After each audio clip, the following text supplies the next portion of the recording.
Hello friends, કેમ છો? બધા મજામાં છો? તો હું આજે તમારી સાથે શેર કરીશ કારેલાનું શાક. તો તમે જોઈ શકો છો, આપ 10 મિનિટ સુધી એને આપણે પલાળીને રાખી દીધા હતા અને આવી રીતે સુધારી દીધા છે. 2 ચમચા જેટલું આપણે તેલ ગરમ કરવા રાખી દીધું છે અને તેલ આપણું ગરમ થઈ ગયું છે. હવે એનામાં આપણે ઉમેરીશું ડુંગળી, જો આવી રીતે સુધારી લીધી છે, અને 1 ચપટી જેટલી હિંગ ઉમેરીશું.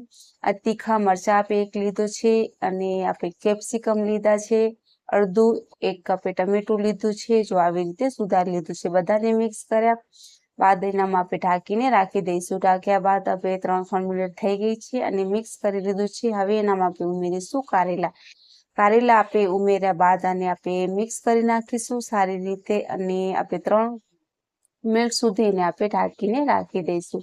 તો આપણે 3 મિનિટ થઈ ગઈ છે અને તમે જોઈ શકો છો આપણા કારેલા જે ઉમેર્યા હતા તેલમાં એ સારી રીતે પાકી ગયા છે. અને તમને બતાવીશ કે કેવી રીતે પાકી ગયા છે. તો તેલમાં આપણા સારી રીતે પાકી ગયા છે, જોઈ શકો છો. હવે એના આપણે જીરો ઉમેરીશું, 1 ચમચી જેટલો આપણે જીરો, આખો લાલ મરચા 2 અને એનામાં આપણે ઉમેરીશું થોડું પાણી ઉમેર્યા બાદ આપણે મિક્સ કરી નાખીશું સારી રીતે.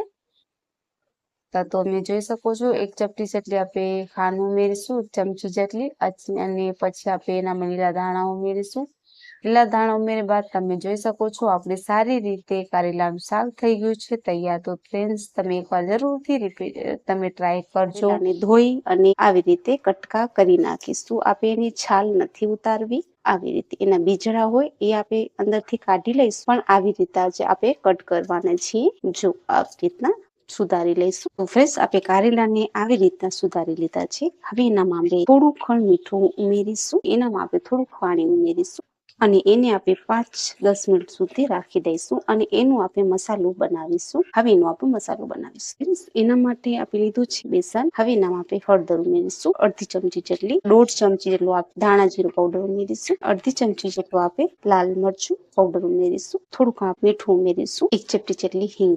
હવે સારી રીતે મિક્સ કરી લઈશું. ફ્રેન્ડ્સ, આપણે 10 મિનિટ થઈ ગઈ છે. હવે કારેલાની જે આપણી તીખાશ છે ને એ આપણે પાણી છે ને એનામાંથી આપણે કાઢી લઈશું. આવી રીતના ધોઈ લઈશું. આવી રીતના એનામાં આપણે ટીપ કરવાનું છે કારેલા. આવી રીતના જો બંને બાજુ હાથોથી આવી રીતે આપણે દબાવીશું. હવે બધા આપણે થાળીમાં કાઢી લઈશું. તવોને ગરમ કરવા રાખી દીધું છે અને એનામાં આપણે 2 ચમચા જેટલું તેલ લઈશું, ફેલાવી નાખીશું આવી રીતના આખામાં. અને એનામાં જે આપણે થોડુંક તેલ આપણું ગરમ થઈ જશે, તવાને આપણે ગરમ કરવા રાખી દીધું હતું એટલે થઈ જશે. આવી રીતે આપણે બધા ઉમેરી નાખીશું. એટલા ક્રિસ્પી અને એટલા ટેસ્ટી લાગે છે ફ્રેન્ડ કે તમે ક્યારે પણ બનાવ્યું ન હશે આવી રીતના. હવે એને આપણે સારી રીતે શેકી લઈશું અને ધીમી આંચ પર શેકવાનું છે. આપણે એક બાજુ આપણા થઈ ગયા છે, બીજી બાજુ આપણે પલટાવી નાખીશું.